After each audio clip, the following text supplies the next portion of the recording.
Strategi pembelajaran campuran A, pengertian blended learning.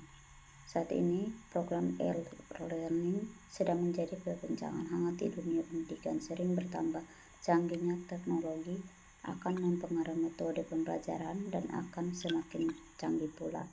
Blended learning adalah sebuah kemudahan pembelajaran yang menggabungkan berbagai cara penyampaian, model pengajar, dan gaya pembelajaran, memperkenalkan berbagai pilihan media dialog antara fasilitator dengan orang yang mendapat pengajaran.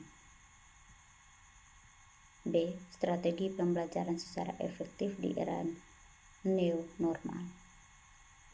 Pandemi COVID-19 menjadikan sistem pembelajaran harus mencari bentuk inovasi untuk proses kegiatan belajar mengajar secara efektif. Menteri Pendidikan dan Kebudayaan mengarahkan agar semua kegiatan belajar mengajar diadakan dari rumah dan harus menjaga jarak. Metode pembelajaran yang bisa digunakan oleh pendidik dalam era new normal ini adalah sebagai berikut. Yang pertama, pembelajaran dalam kelompok kecil.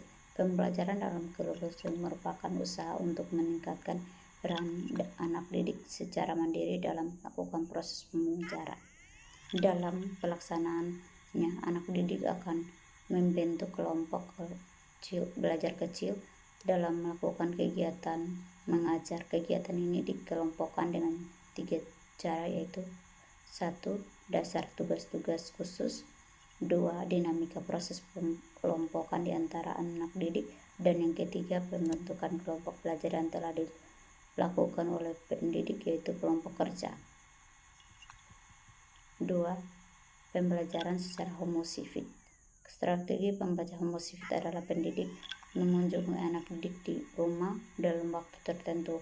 Pada era normal, kegiatan ini dapat memberikan motivasi kepada anak didik serta pendidik dapat melihat dan mengetahui secara langsung kegiatan dilakukan oleh anak didik. Pelaksanaan homosifik semakin dibutuhkan guna untuk mengetahui kesulitan yang dihadapi oleh anak didik di antara dalam proses belajar. Yang ketiga, pembelajaran serta proyek base. Pembelajaran yang berpusat pada guru dapat mengurangi tanggung jawab anak didik pada proses belajar. Pada masa new normal seperti saat ini, model pembelajaran berbasis proyek dapat menjadi alternatif di mana anak didik diberikan tugas untuk membuat suatu proyek yang sesuai dengan mata pembelajaran yang terkait. Metode pembelajaran ini tidak hanya melibatkan satu mata pelajaran saja, namun bisa menghubungkan dengan mata pelajaran yang lain. Model pembelajaran tersebut memiliki keunggulan, yaitu A. Anak didik dapat merancang proses penentuan sebuah hasil proyek. B. Melatih anak didik untuk bertanggung jawab dalam mengelola informasi yang dilakukan pada proyek tersebut. C.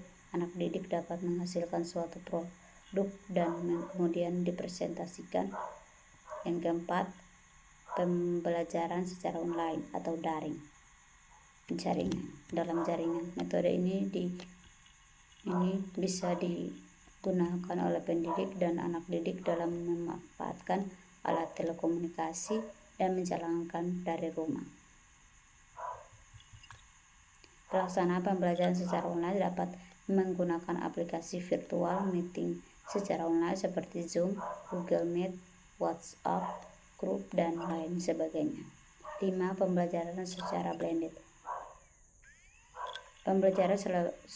Pembelajaran blended learning menggunakan 2 pendekatan, yaitu secara online dan tatap muka. Kegiatan dapat dilakukan secara fleksibel, yaitu dapat dilakukan di mana saja dan kapan saja. Blended learning yaitu pencampuran dan kombinasi pembelajaran antara tatap muka secara langsung dan online secara harmonis dan ideal. Terdapat 5 kunci untuk melaksanakan pembelajaran secara blended, yaitu live event, yaitu pembelajaran langsung atau tatap muka. Hal ini dapat dilakukan antara pendidik dan anak didik secara langsung secara online. Kegiatan dapat dilakukan melalui Zoom, Google Meet, dan sebagainya. 2. Self-paced learning, yaitu kombinasi dengan pembelajaran mandiri. Hal ini dilakukan oleh anak didik di mana saja dengan menggunakan materi bahan ajar yang bersifat teks basis maupun multimedia basis seperti video animasi, simulasi gambaran, audio, ataupun kombinasi dari kesemuanya. 3. Kolaboratorium, yaitu mengkombinasi antara pendidik dan peserta didik yang keduanya bisa lintas sekolah kampus. Pendidik dapat meramu bentuk-bentuk kolaborasi, baik kolaborasi antara teman sejawat, antara peserta didik dan pendidik melalui bentuk-bentuk komunikasi secara online seperti Chrome, forum, diskusi, virtual meeting, email, dan mobil handphone. 4. Assessment, yaitu pendidik harus mampu mengkomunikasi jenis pendidik baik yang bersifat teks dan non-teks. Yang kelima, support material, yaitu jika pendidik ingin mengkomunikasi antara tatap muka secara langsung dan online, harus mempersiapkan sumber daya untuk mendukung kegiatan tersebut.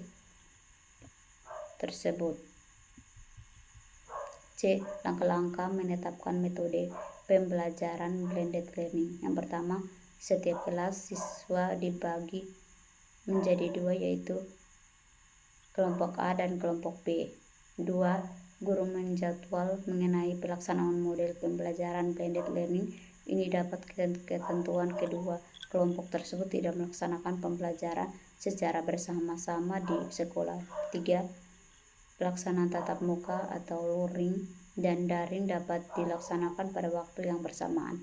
Apabila pada hari Senin kelompok A melaksanakan tatap muka di sekolah, maka kelompok B melaksanakan pembelajaran secara daring di rumah masing-masing. Yang keempat, kemudian di hari selanjutnya, yaitu hari Selasa, siswa yang melaksanakan pembelajaran tatap muka di sekolah yaitu kelompok B, sedangkan kelompok A melaksanakan pembelajaran daring di rumah masing-masing. Yang kelima, jadwal tersebut terus dilakukan secara bergantian. D. Manfaat yang dapat diberi penetapan blended learning. Manfaatnya yang pertama, lebih fleksibel dengan menerapkan pembelajaran campuran. Yang kedua, efektif meningkatkan hasil belajar siswa. Yang ketiga, meningkatkan keterlibatan siswa. Yang keempat, meningkatkan kepuasan belajar siswa. Yang kelima, meningkatkan partisipasi aktif siswa. Terima kasih.